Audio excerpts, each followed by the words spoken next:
En este video tutorial aprenderemos a utilizar al programa PCInt, el cual nos enseña desde una forma muy básica la programación, por lo cual tocaremos los temas de sentencias y condicionales.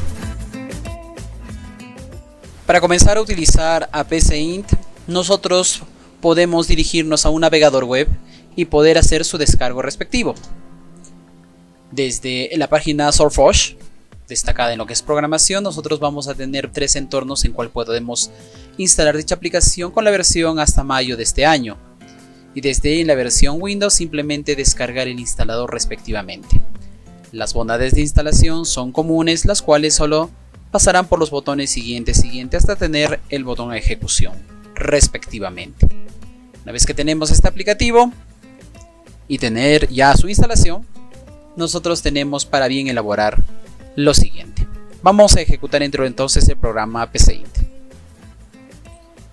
La característica de PCInt es que es, aparte, un lenguaje de programación flexible y básico para aprendizaje de programación computacional, pero la ventaja es que utiliza el pseudocódigo para posteriormente transformarlo a un diagrama de flujo y finalmente realizar alguna exportación en alguno de los lenguajes de programación existentes en el entorno. Por lo tanto, lo básico que vamos a hacer acá es declaración de variables, posteriormente asignar una condicional y ver cómo se hacen estas exportaciones respectivamente. Comencemos entonces con el primer problema.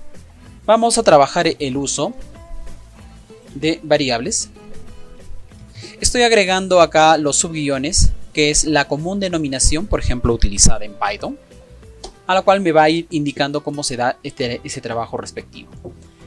Sé que algunos programadores tienen la experiencia de trabajar con un entorno un poco más ergonómico visualmente. Entonces, desde la pestaña configurar, zona de presentación, yo puedo, por ejemplo, mostrar fondos y podemos trabajar de esta misma manera. De la misma forma, presionando el botón control y la rueda del mouse, nosotros podemos incrementar el tamaño de letras para tener un mejor medio de trabajo. Comenzamos entonces. Vamos a hacer el uso de variables. Voy a utilizar el término escribir. Aquí está. Y en ello voy a poner ingreso un valor para la variable B1. 2 puntos. Y una vez que necesito mostrar esto por pantalla, necesito también capturarlo. Por lo tanto, utilizaré el término leer y esto en B1. Esto mismo también va a repercutirse para una segunda. En este caso podemos hacer una copia respectiva de todo este texto. Y en este caso voy a trabajar con la variable 2, ¿no? De todas maneras, las comillas para que no me salgan los errores preestablecidos. Y de la misma forma leer en B2. ¿No? Hasta ahí tengo las salidas por pantalla con el común denominador escribir y las entradas por teclado mediante el común denominador leer. Estas dos sentencias ya posteriormente se pueden traducir. Voy a asignar de frente variables. En este caso quiero una suma en el cual B1 sea sumado por B2. Y de la misma forma, lo mismo voy a hacer con una resta, utilizando las mismas variables, solo que utilizando los dos símbolos. Lo mismo con la multiplicación, utilizamos el asterisco. Y de la misma forma con la división, que utilizamos la barra slash. Teniendo estos dos valores, simplemente queremos mostrar por pantalla ahora las respuestas. Entonces, asignamos el término escribir.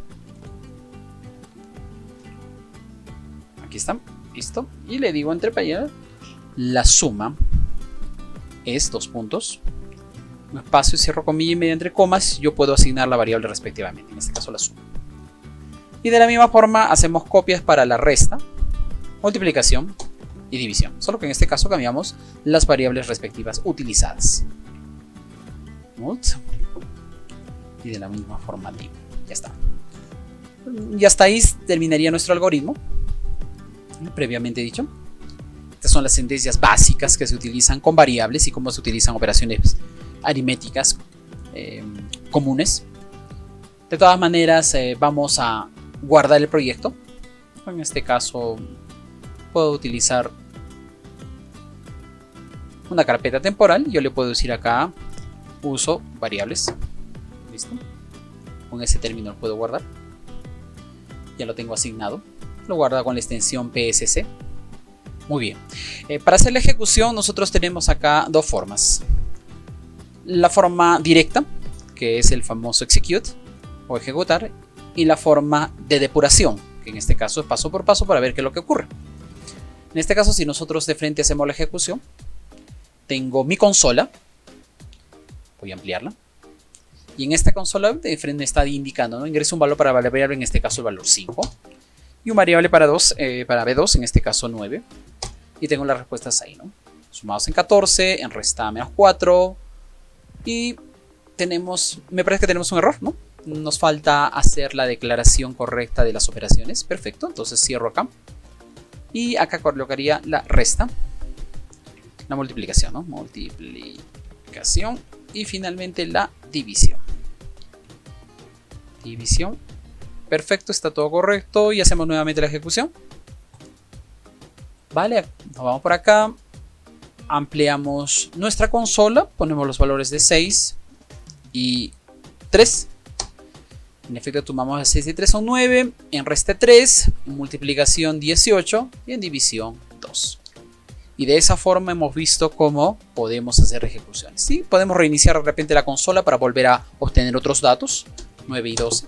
Y de la misma forma se hacen o se ejecutan estas líneas de comando, líneas de controles o sentencias. Eso con respecto a lo que es la programación. Esta programación en pseudocódigo puede tener, por ejemplo, una característica muy ergonómica en cuestión de aprendizaje. Nos explicamos mejor. Yo tengo este botón, el cual me dice que todo este algoritmo se puede transformar en un diagrama de flujo. ¿Y por qué es necesario la consigna de los diagramas de flujo? Los diagramas de flujo lo que me permiten es explicar paso por paso, mediante iconos, la forma del comportamiento que tiene un programa. En este caso, un algoritmo, ¿no? Que al final se convierte en programa. Que pueden ser explicadas, ya sean también en formatos clásicos o en formatos Nissegerem. Son tipologías o son paradigmas para aprenderlo. Nosotros lo estamos entendiendo de esta forma. Vemos que se acortan algunos mensajes o algunos textos en algunos de estos iconos. Podemos agrandarlos. Entonces, de esta forma me es muy práctico hacer una explicación. Posterior a ello, después se puede enseñar el pseudocódigo para que tengas una programación un poco más limpia. ¿Y a qué se debe eso? Una vez que nosotros entendemos el diagrama de flujo, que es este, del cual nosotros podemos programar, hacemos el pseudocódigo, finalmente esto no se puede ejecutar en programas avanzados que nos ayudan a crear código, como puede ser la suite de Studio de Microsoft, llamada Visual Studio, o también los diferentes lenguajes de programación en el mercado como Java, Python, JavaScript, entre otros, ¿no? PHP. Entonces, una de las ventajas que tiene PSINT, vamos a hacer una grabación, ahí está, es que nosotros podemos exportar a algunos lenguajes de programación. Por ejemplo, yo soy un programador nato Java, entonces quiero saber cómo voy a hacer la exportación en código Java. En este caso, me voy a dirigir a la carpeta de descargas, ahí lo voy a bajar. Y quiero ver cómo este código se ha podido convertir en código Java, porque esto es pseudocódigo. Muy bien, entonces abro un explorador donde me dirijo a descargas y aquí está. Voy a hacer un clic derecho y voy a abrirlo con un bloc de notas.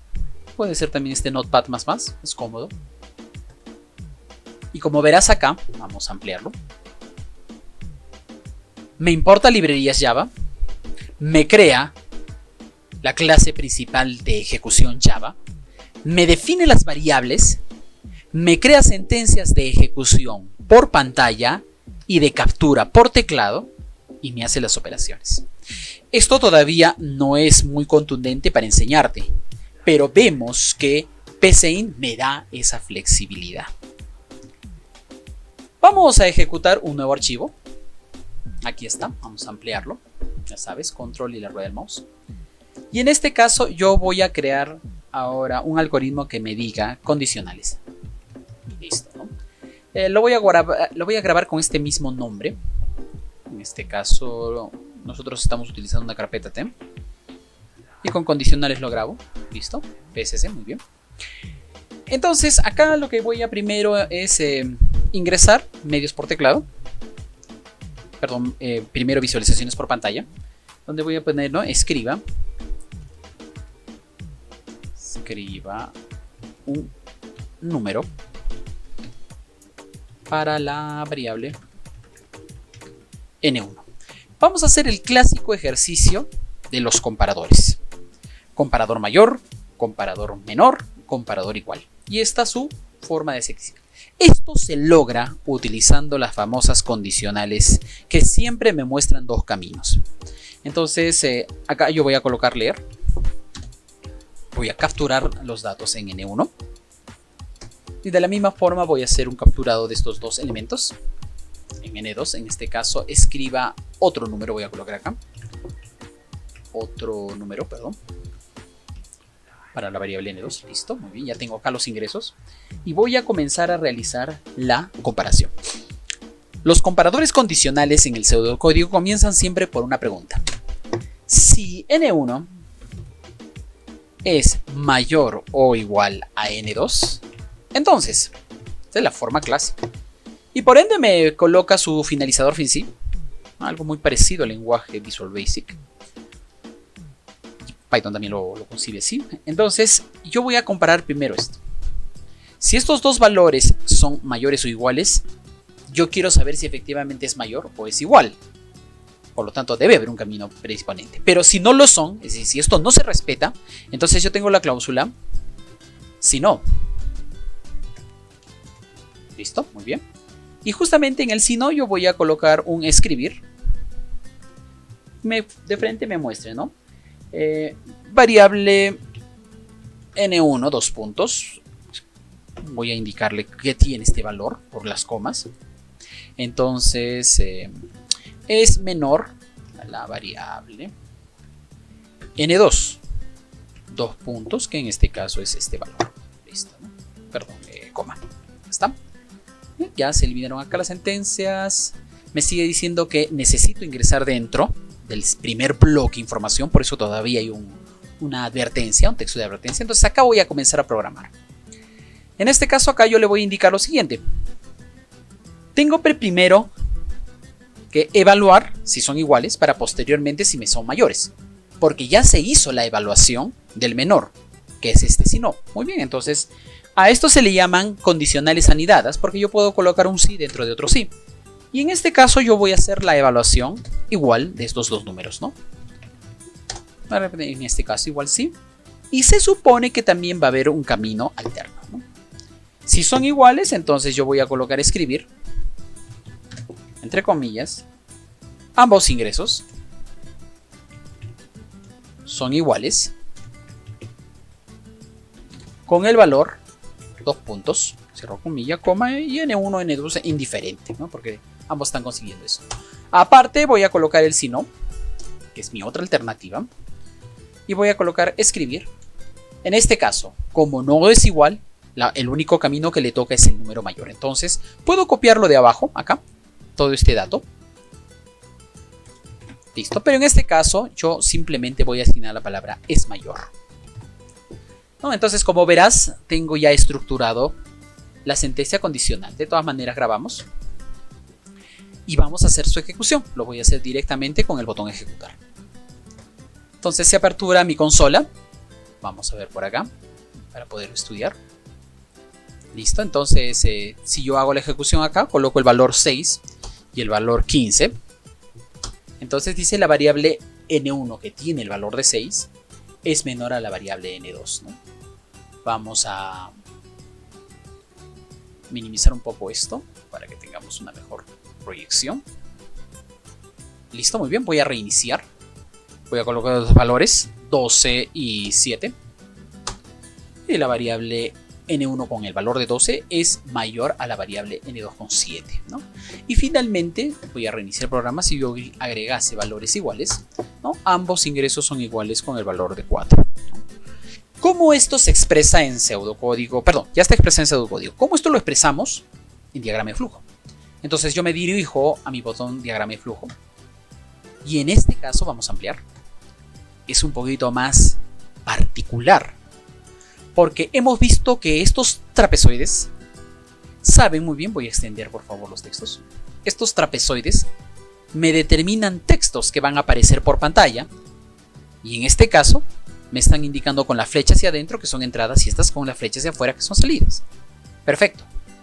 Minimizo. Lo interesante de este diagrama de flujo es el rombo, que me identifica cuando hay una consulta. Y en este caso siempre se conciben dos caminos, un camino falso y un camino verdadero. Si el camino es falso, no se cumple la condición, entonces la variable me dice que esto es menor. Y aquí está el término. Perfecto. Y si fuera verdadero, va a tener que realizar otra anidación, es decir, otro sí condicional, que también tenga la alternativa de que si son iguales por verdadero, caso contrario es mayor, y el algoritmo finaliza. Entonces, si vemos el poderío de esta herramienta, más que todo educativa, nosotros, vamos a cerrar este pseudocódigo, nosotros queremos hacer esta exportación. En este caso yo lo voy a exportar a un programa, por ejemplo, como Visual Basic. Veamos cómo trabajamos en esto. El nombre tiene condicional, en este caso yo me voy a descargas y aquí mismo lo voy a agregar. Perfecto, me voy a descargas. Aquí está el algoritmo, lo voy a ejecutar con mi Notepad ampliado o avanzado. Y date cuenta que ahora acá se están utilizando otras sentencias. Se están utilizando otras formas de llamar, mostrar por pantalla y llamar datos. Y mira cómo funcionan estos condicionales ya en un lenguaje nativo. Entonces esta ya sería la forma complementaria o la segunda parte cuando ya se te enseña. Siempre y cuando comprendas primero qué es el pseudocódigo, cómo fluyen los datos y a razón de ello el algoritmo se repita. Con esto entonces se te ha enseñado cómo dar la introducción a lo que es el pseudocódigo, cómo este ayuda en forma graficada con diagramas de flujo y cómo hacer una exportación a un lenguaje de programación.